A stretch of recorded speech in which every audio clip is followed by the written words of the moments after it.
on camera. Good afternoon. It is 2 p.m. on Wednesday, October 30th, 2019, and I'm Kalinda Lee, the Vice President for Historical Interpretation and Community Partnerships at the Atlanta History Center. I am here with Sue Verhoff, Director of the AHC's Oral History Program, conducting an oral history with Richard Westrick. Mr. Westrick has graciously agreed to be interviewed as part of the AHC's partnership with the Inman Park Neighborhood Association. Yes.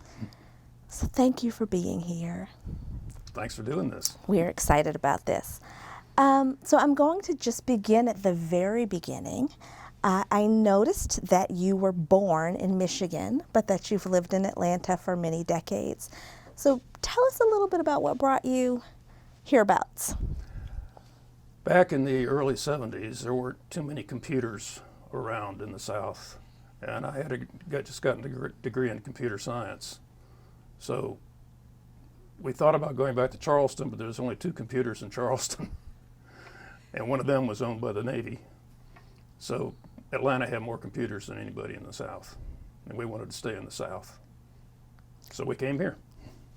So I'm going to take one step back because you said we wanted to stay in the South. So if you could tell me a little bit about who we was, and also, or who we were, and where you were already. My wife, Pat, and I. And what else did you say? And where were you before Atlanta? Excuse me. I grew up in St. Pete, Florida, and so did my wife. She's from Ohio.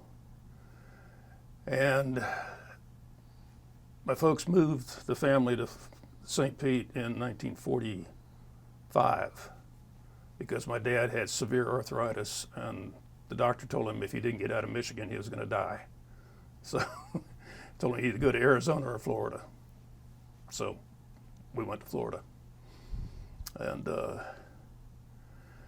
I grew up in St. Pete, and then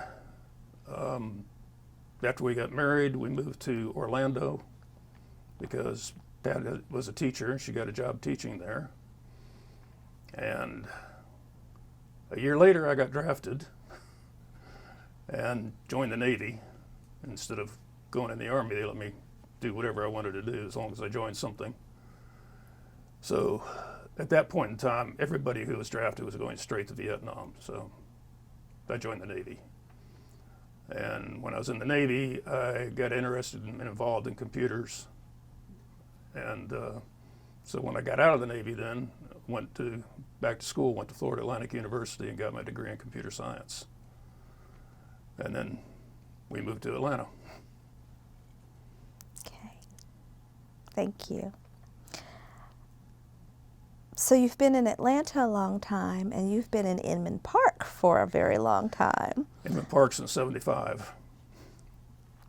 Was that the first place you moved in Atlanta? No, the first year we lived in an apartment out on Buford Highway by Claremont. So I found Inman Park by accident. I was working at CNS downtown and driving to work, and the connector was the parking lot. It was an accident, and traffic was stopped. So I got out the old paper map and saw that I could go out Edgewood and then Euclid and work my way over to Buford Highway, or to Briarcliff rather. So I went out Edgewood and turned down Euclid, and I saw the houses, and I saw Bob Gregg's old house, and I stopped because we've been looking for an in-town neighborhood. We didn't know anything about Atlanta. So we wanted an older house because we lived in Charleston and then in Norfolk, Virginia when I was in the Navy, and lived in old houses there and liked it. So it just blew me away. I drove around the neighborhood a little bit and then went home and said, okay, honey, let's go. We got to go see this. So you chose Inman Park based on it being an in-town neighborhood and based on your attraction to the architecture? Yeah, we looked for houses in Virginia Highlands and Morningside just to kind of get an idea of what things, and we couldn't afford anything there. So we found our first house in Inman Park, and we could afford it. So $25,000. Tell me more about this house. Pardon? Tell me more about this house. It was on Sinclair Avenue, and it was a triplex. The main house is divided into 2 apartments, and then there was a downstairs apartment out back attached to the back of the house. So we bought it and then joined the 2 halves back together again. And lived there. By then we had another child, 2 more children actually. We had a total of 3. And as they were growing up, getting bigger, we knew we had to have more bedrooms. So we put stairs in and went up into the attic and converted the attic into 3 bedrooms and a bathroom. And that's where the kids moved into. And we stayed there for, that was 75 until 90.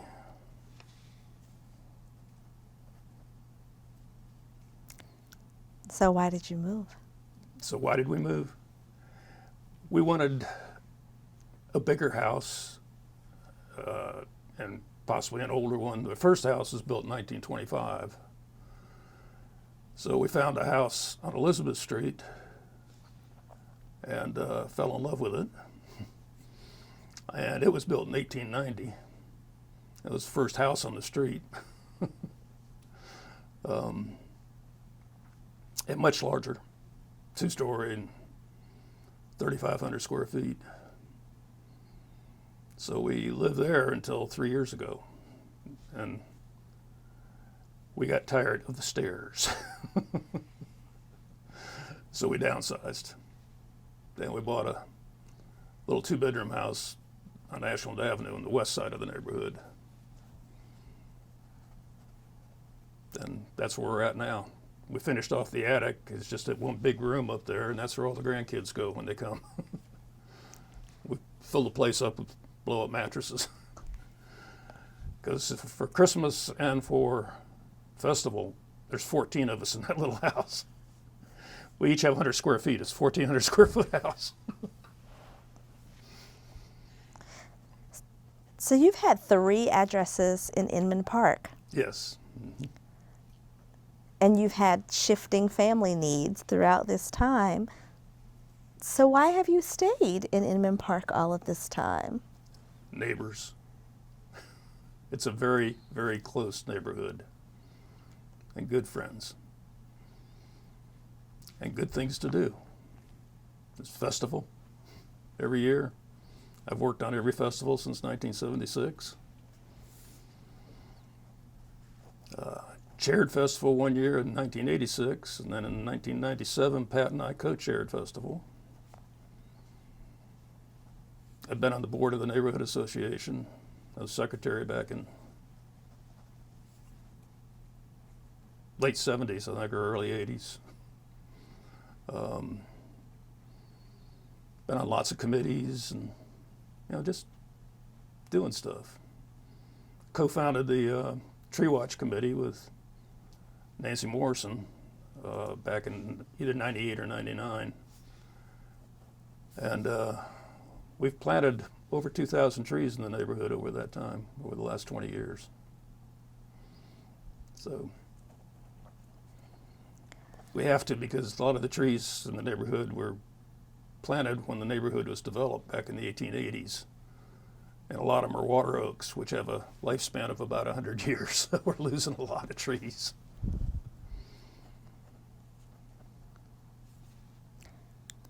So you've been involved in a lot of ways. Yeah. Mm-hmm. And so is my wife. She's been on many committees. She still is. More than I am. So if you don't mind, I want to circle back Sure. and talk about a few of these things, Okay. kind of one at a time, because there's a lot here in terms of your engagement in the neighborhood. I can see why they chose you. Um, so, so let's begin with the tree watch. Just Okay. so because that sounds really interesting. You said that you guys planted over 2,000 trees. Is that what you said? Roughly, yes. So how did this come to be? What is Tree Watch all about? It's an outgrowth of the old beautification committee, and we were losing trees and could tell that we were going to be losing more. We wanted to replace the ones we were losing, and we wanted to have more decorative trees. We planted a lot of dogwoods, many, many, many kinds of trees. And it was a good thing to do. And we've had a lot of involvement from the neighborhood, from the people. When do you think this began, or do you know exactly? When did Tree Watch begin? It was either 98 or 99. Just don't remember exactly when. Was it a project of the neighborhood association, or was it independent of that? Or No, it's a project of the neighborhood association. Yeah, we're a committee of the neighborhood association, one of the committees. Excuse me. is it still active? Yes. I'm not leading it anymore. I stepped down from the chair, and a guy named Jim Abbott is leading it now. But I still work with him.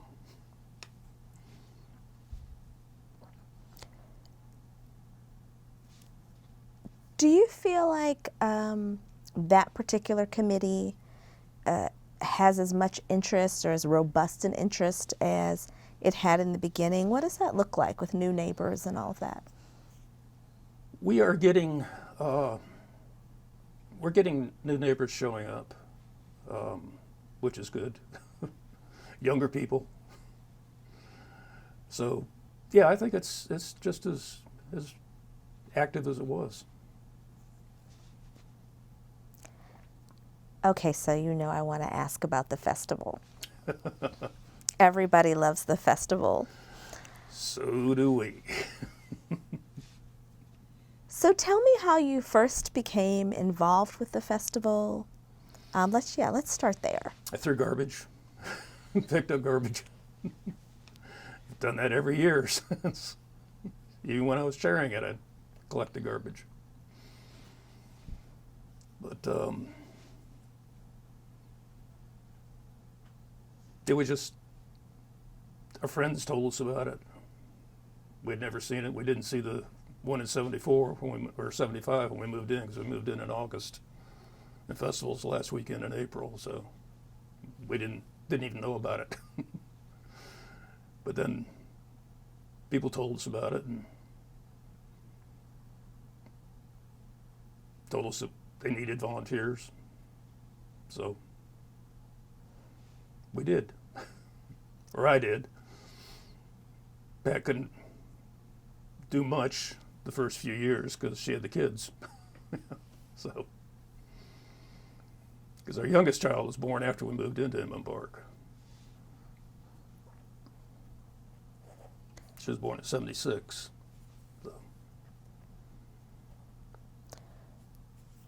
So if you were talking to a newcomer to the neighborhood who was in a situation like you, they hadn't seen the festival before, had no idea what it was or what to expect, what would you tell them? What would you tell them it was? What would you tell them it's become? How would you describe this?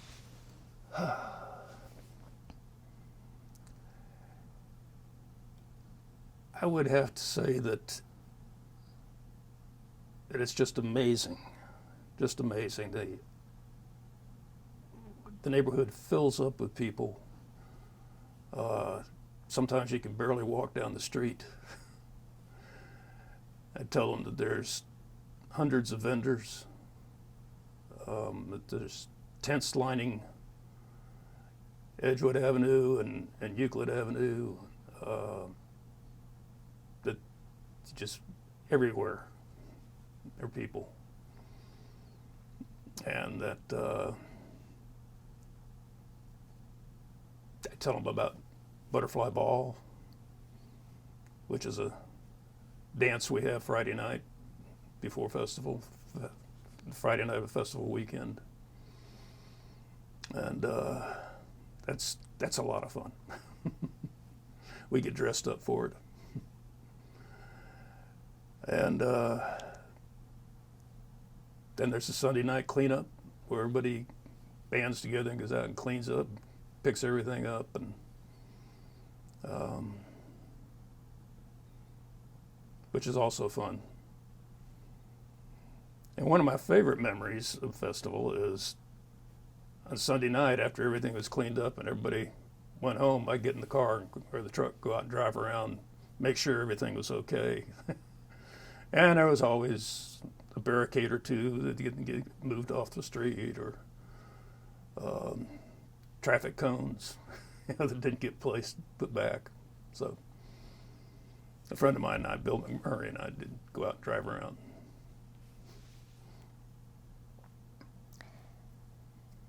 So I've experienced Inman Park Festival and I love it, but Good. but I always think about how much work it must be to put this on. It is. It's a lot of work, but it's fun. I'm wondering if you could say a little bit more about this, especially as someone who's served as chair. What motivates you to do all of this work and makes it fun? There's an obligation to do it because it's been going on, and you just have to keep it going on.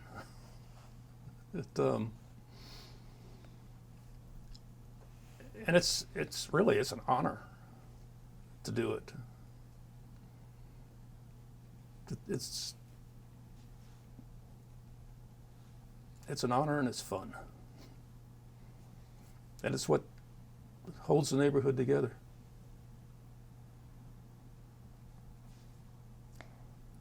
So I'd like to know a little bit more about that. What makes you feel like it's an honor to serve in that way, and how do you feel it holds the neighborhood together? I feel it's an honor because so many people have done it and done it well, that they want me to do it. I feel honored to do it. It's just such a unique experience, and it's so much fun.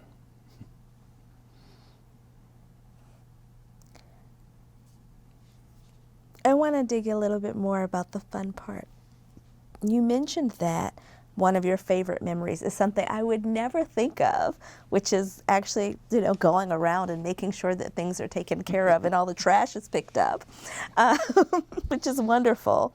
I'm wondering if you have any other specific festival memories, whether it be from your first festival or any others. Yeah. Another guy and I, Joseph Drolet, co-founded the Inman Park Attaché drill team. And one of my favorite memories is the first year we marched in the parade, because it's a parade on Saturday. And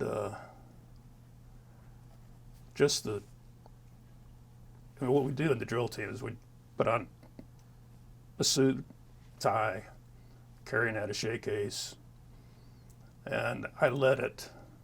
So I'd march along and scream out orders, and and we do walk around in circles and back and forth and change rows, and people just cracked up.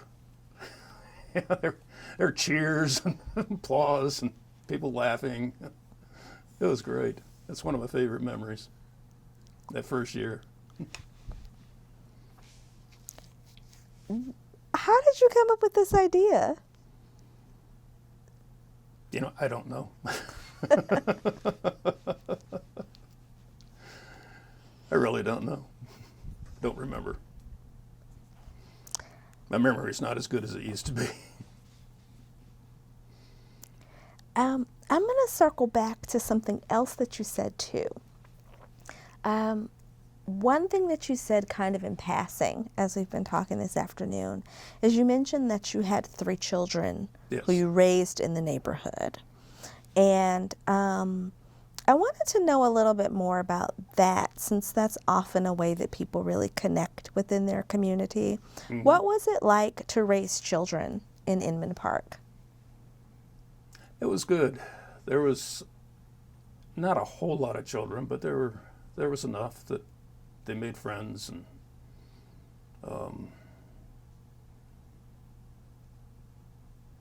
go out and walk up and down the street to visit friends. When I got older, rode bicycles around the neighborhood. We were over on the east side of the neighborhood, and so we didn't have as much traffic as the main streets do, or did. But yeah, the kids went to St. Thomas More grade school, and then high school at St. Pius. So they would have friends over after school, and then it was good. Oh, and something I didn't say is that our little downstairs apartment, Pat's mother moved in from California. In fact, she moved in before we moved in. She was in there the month or so before we moved. But so she lived with us until shoot, 1910 or 2010 rather. She moved to our bigger house, and we had a carriage house there. She lived in the downstairs apartment of the carriage house. And she was 108 when she died. Yes. But so it was a good relationship, and the kids loved being with her. So, and Pat and I would get off for a weekend every now and then. So it sounds like between your family and the relationship with your neighbors, like you really had a nice kind of extended family. Yes, it feels like an extended family.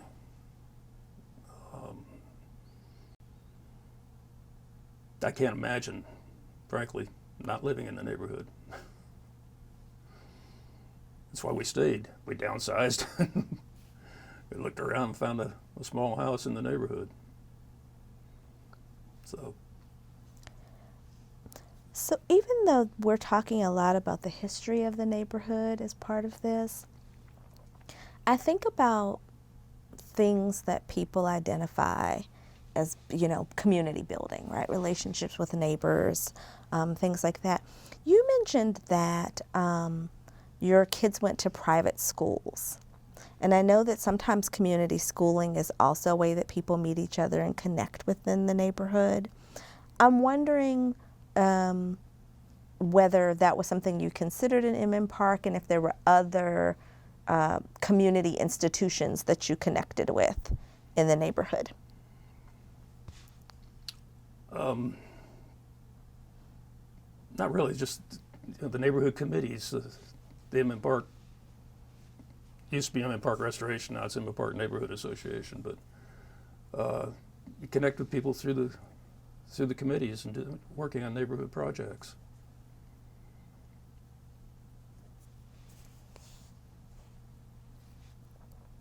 So speaking of those projects, we've talked about festival. Another thing in preparation for this interview that I was talking with people about and reading about were the downzoning efforts. That mostly took place before we moved in.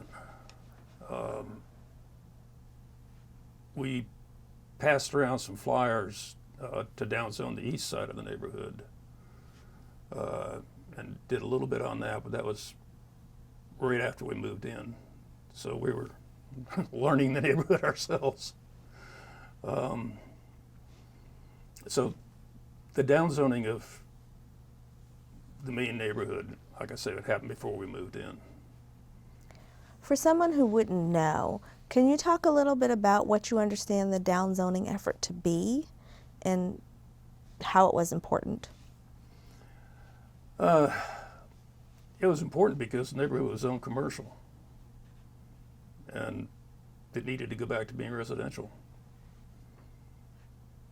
That was the only way to protect the neighborhood, and that was the first step in protecting the neighborhood, and then the historic zoning was the big step. But it just couldn't stay zoned commercial, that's all. Do you know anything about what the activism looked like to get that changed? How would you go about getting, or how did they go about getting something like that changed? I don't know.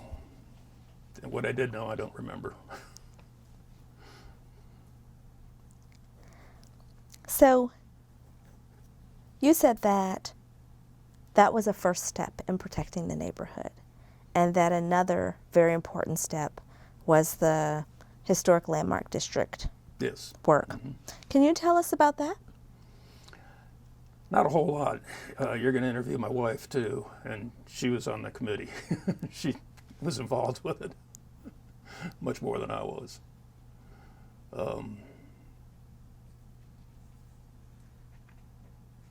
So I don't really remember a whole lot about it. That is fair enough, but I will ask you this. Tell me why you said that that was so important. Why do you think it's important? Because it allowed us to protect our homes. You know, all over town, homes being torn down, and McMansions and apartment houses are being built. You drive up North Highland through Virginia Highlands, and you just, one after the other is being torn down. And the historic zoning prohibits that. So it saved the neighborhood.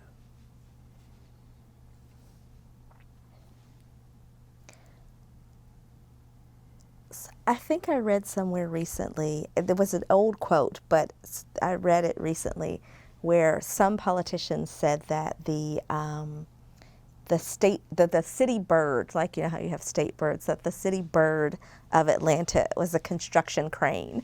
I believe that.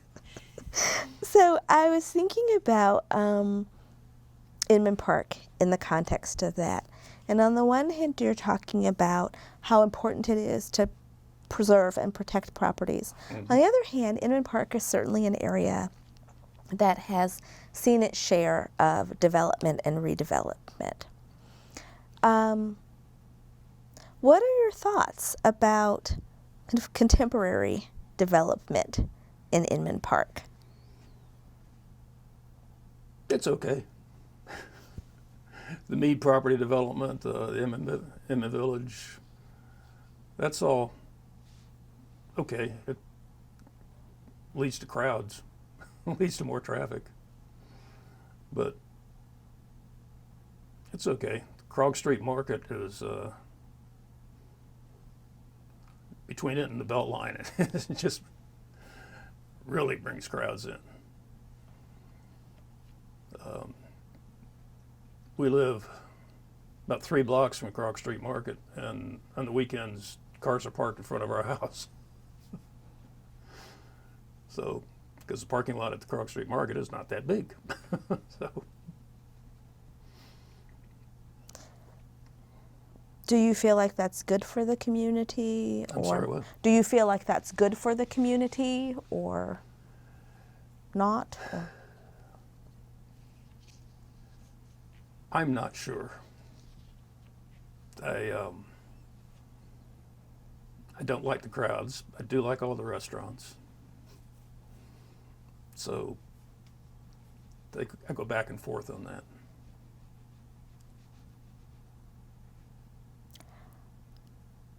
Another property in Inman Park that people often think about when they think about outsiders think about the neighborhood is the Trolley Barn.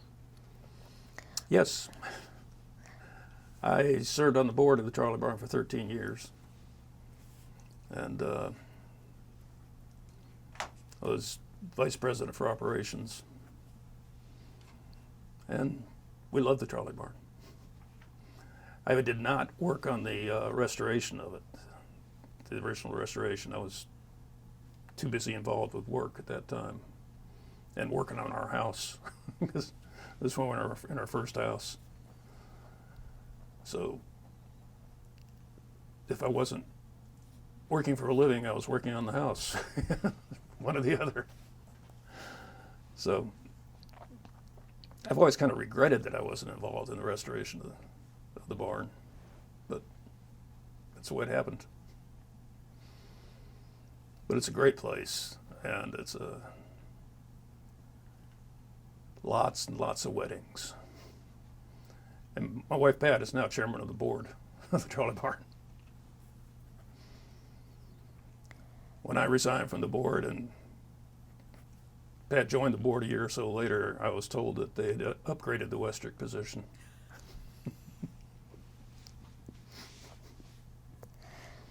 So let's go back in the way that we did with the festival. Mm-hmm. If you were telling someone, maybe someone who was thinking about buying a property in Inman Park, what the Trolley Barn is and why it's so wonderful, what would you tell them?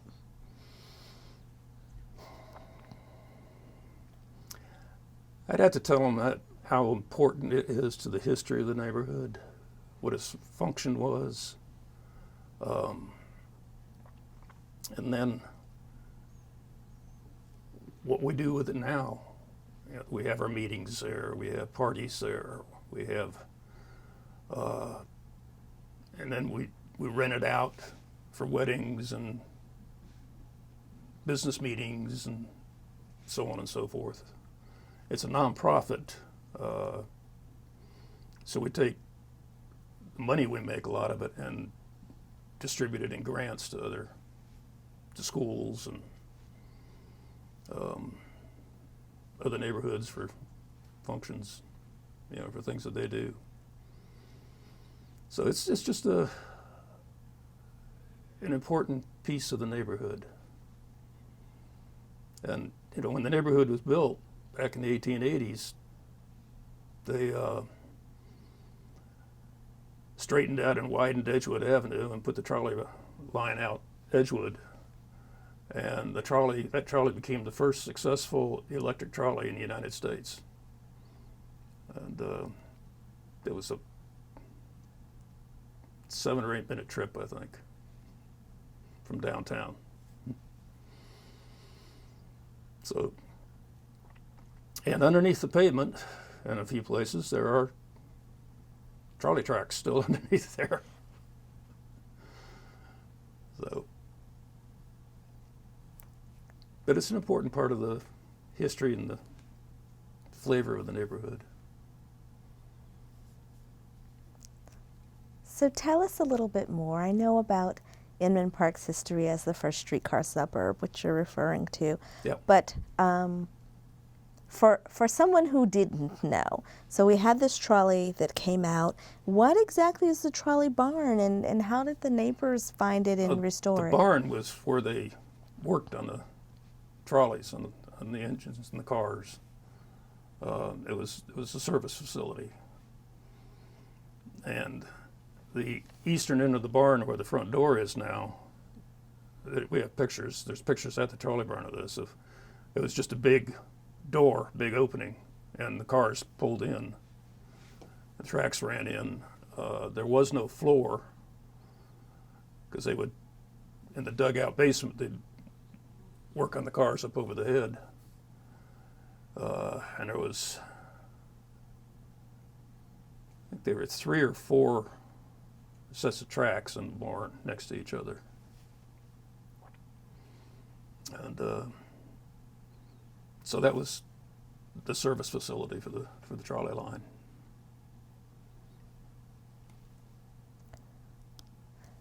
So what inspired neighbors to want to restore it into this event venue? You know, I'm not sure. Like I said, I wasn't involved in it at that time. I was too busy working on my house and making a living. So I think they just wanted to restore it and save it because it was in the process of falling down. And it was such a part of the history of the neighborhood that people just wanted to save it.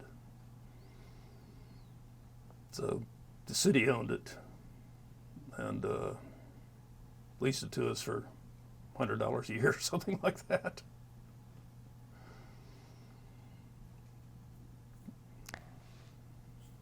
Did neighbors physically engage the process of restoring it, or so were neighbors, you know, kind of out with hammers and nails, so to speak, restoring it? Was that a hands-on project? Do you know or recall? Several people worked on it. Yeah, there's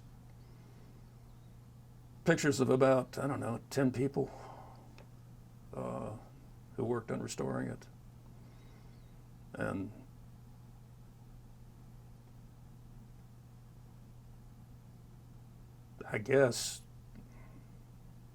I'm sure the neighborhood association chipped in money on it, you know, paid for it. But we bought it from the city 2 years ago, finally. So we own it now. Well, that's very interesting. So that the neighbors were doing all of this work, even though the neighborhood didn't actually have ownership of the property. Right. Yeah, we didn't own it, but we saved it. So I'm intrigued about this story that you're sharing about how it went from being a project that the neighbors essentially poured labor and money into to becoming a money maker for the neighborhood. And particularly this idea that you all use some of those revenues to help your own neighborhood and others. Can you tell me a little bit more about this idea of using the proceeds to do projects? What kinds of projects? Well, the Trolley Barn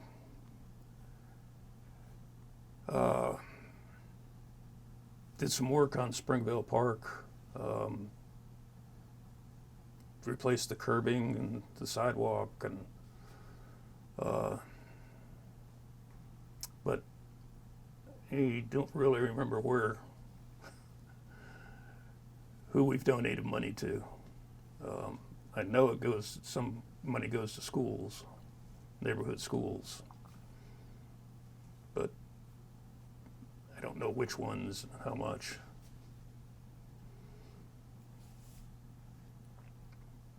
Pat can tell you about that, since she's president. It's just such a really neat idea. I love the. Pardon? It's just such a really neat idea. Yeah. I love the idea of neighbors finding a way to actually come together and make so much difference in their community. Which is actually a good pivot, I think, for me in this interview, because you've talked a lot about the role that you have played as a neighbor, that other neighbors have played at a really kind of grassroots level in making a difference, right? And, Yes. but I know that you also, as a community, have been very involved with supporting politicians that you've perceived as friends to Inman Park, and finding other sorts of ways to get support for the community. Yes. I'm wondering if you've personally been involved in any of that, if you can talk about who you perceive to be or have been a friend of Inman Park and how they've shown up? Probably the politician who did most for Inman Park was Maynard Jackson. And he instituted the neighborhood planning unit, the MPU system, which has been a very good thing.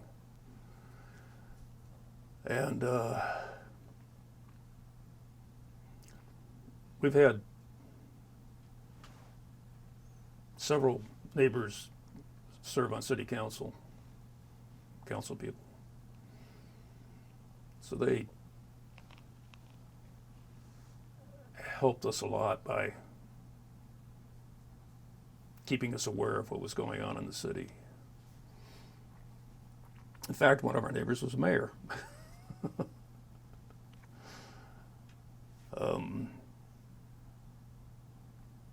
Can't remember his name.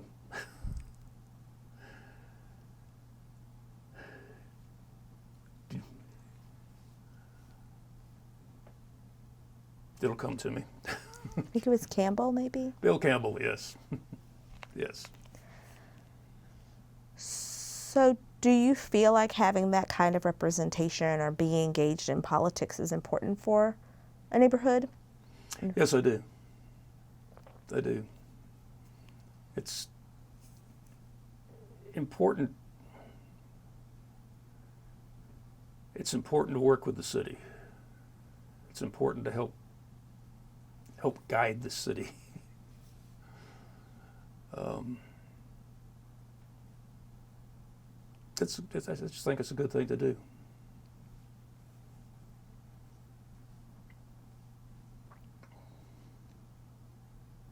Have there been any other kind of approaches to community building or civic engagement that have been a part of your experience at Inman Park that I've missed? I know, for example,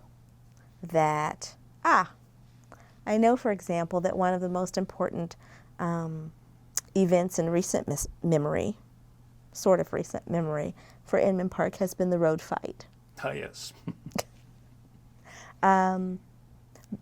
So one, what can you tell us about the road fight? It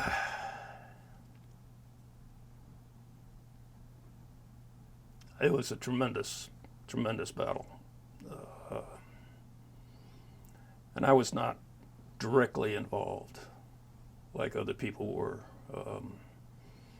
Sally Dorn and Kathy Bradshaw both put in tremendous amounts of time and effort. And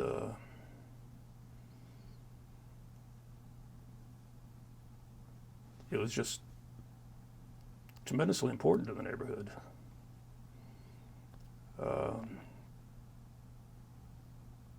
We lost several hundred houses, but us and the Virginia Highlands and Ponce Islands, but we would have lost more because right where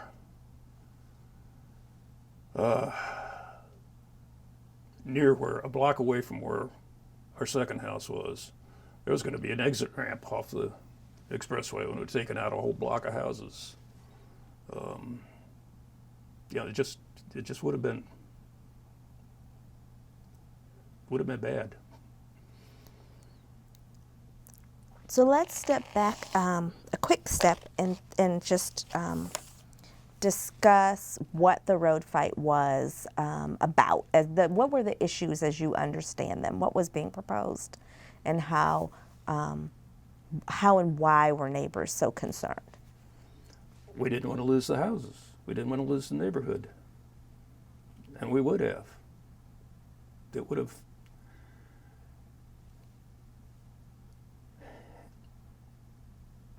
Not only would it have taken a lot more houses out, but it would have divided the neighborhood. And then you'd have all the noise and the pollution, and it would have ruined the neighborhood. So this proposal to build this road would have, kind of split the neighborhood physically, created all of these problems that you Yeah. Mm-hmm. And so when was this, and how did neighbors mobilize? And how did neighbors what? Mobilize. Mobilize.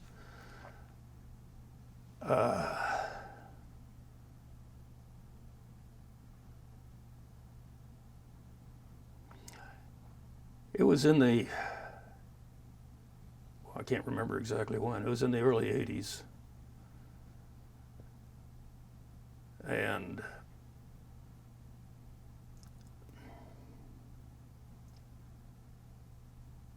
people pulled together.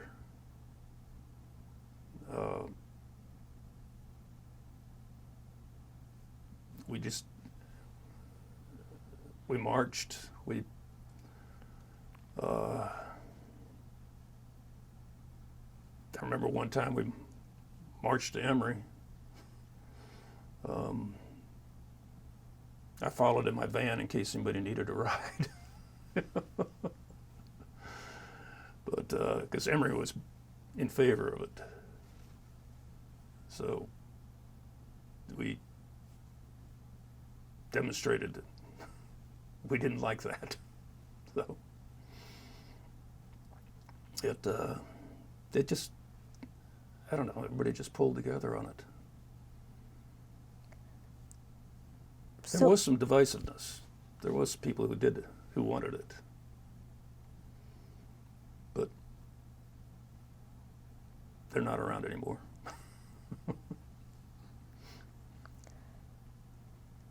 So in your view, what were the reasons, do you know anything about the rationale for people who wanted the road, the full plan for the road?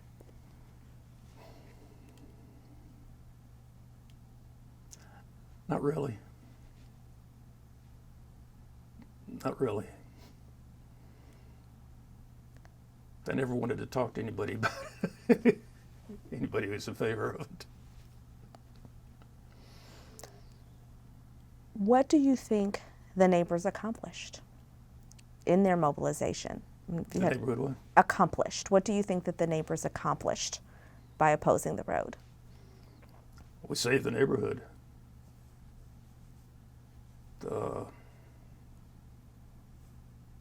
That's it. We saved the neighborhood. Because like I said, it would have been destroyed. And it would have been not been a nice place to live.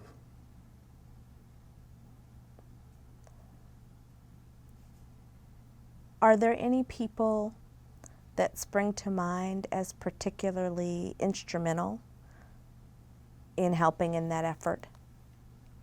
Yeah, like I said, Kathy Bradshaw and Sally Dorn.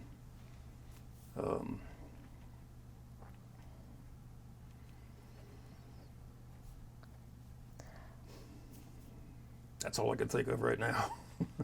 But they were hugely influential. Besides the protest walk to Emory, are there any other events that you remember or memories that you have specific to that?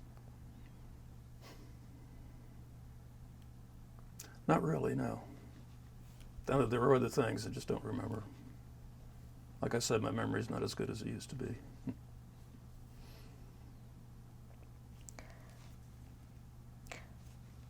So one of the things that's coming up for me as I listen to you reflect about life in the community is that it sounds like there's been a way where both challenges like the road and really positive fun things like restoration of the Trolley Barn have all helped to consolidate a sense of community.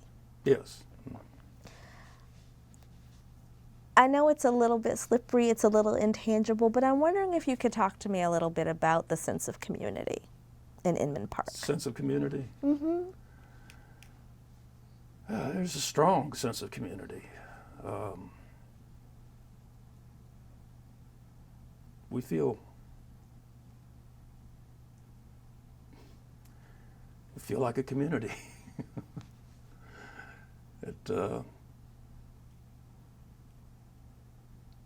it's all about the neighbors.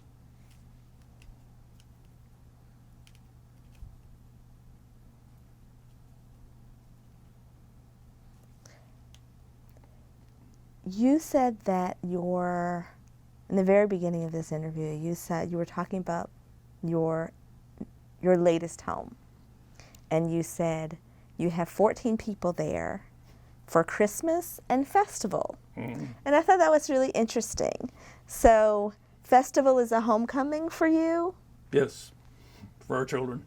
Can you talk about that a little bit? About the family?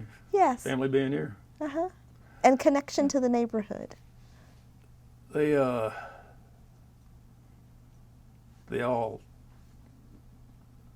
our kids and their spouses really like festival, and their children do. The children love it. So it's just a fun time, a fun family reunion. We all get together. We see each other during the year off and on, but my son and his family live out in Social Circle. Our younger daughter's in Asheville, and our older daughter's in Denver, so they don't get together very much. But they do for festival and Christmas.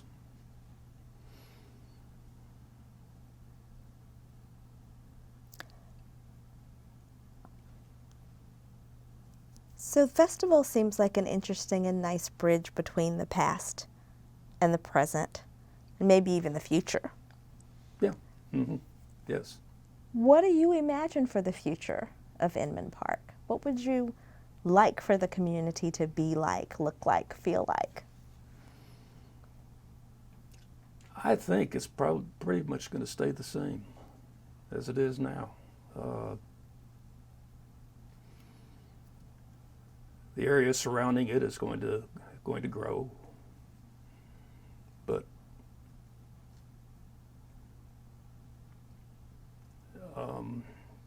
in the near future, I think we're going to see a massive development on the south side of the railroad tracks. The Halsey Yard has been closed down by CSX, and they moved their intermodal facilities out west of town.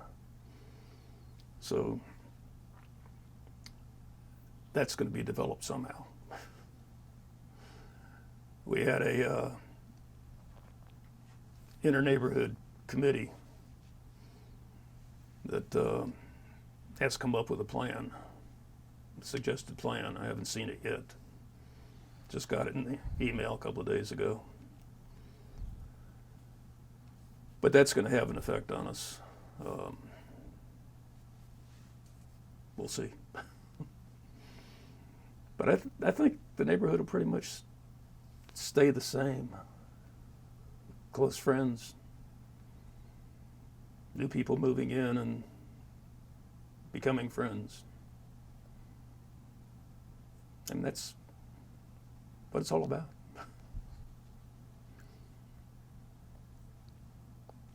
What have I forgotten to ask that feels important to you?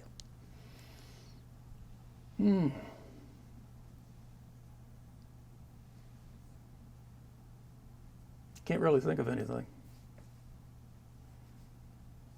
We've talked about community and festival and Trolley Barn.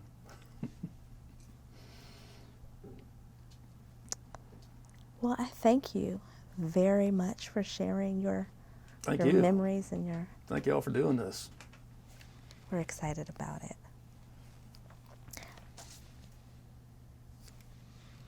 The only question I had was about your involvement with the newspaper.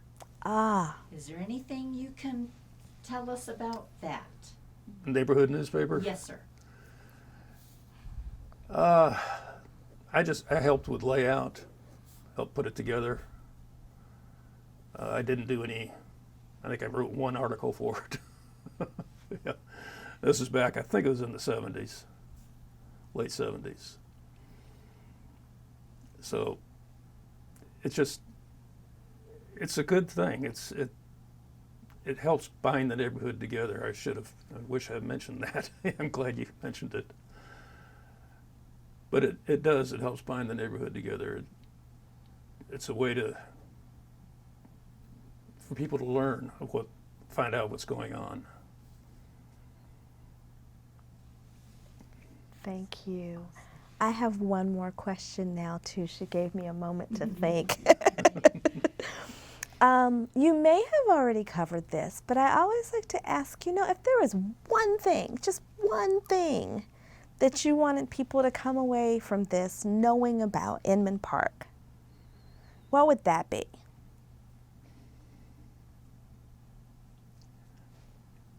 It would be that Inman Park is a community of friends and neighbors. I think it's the most important thing.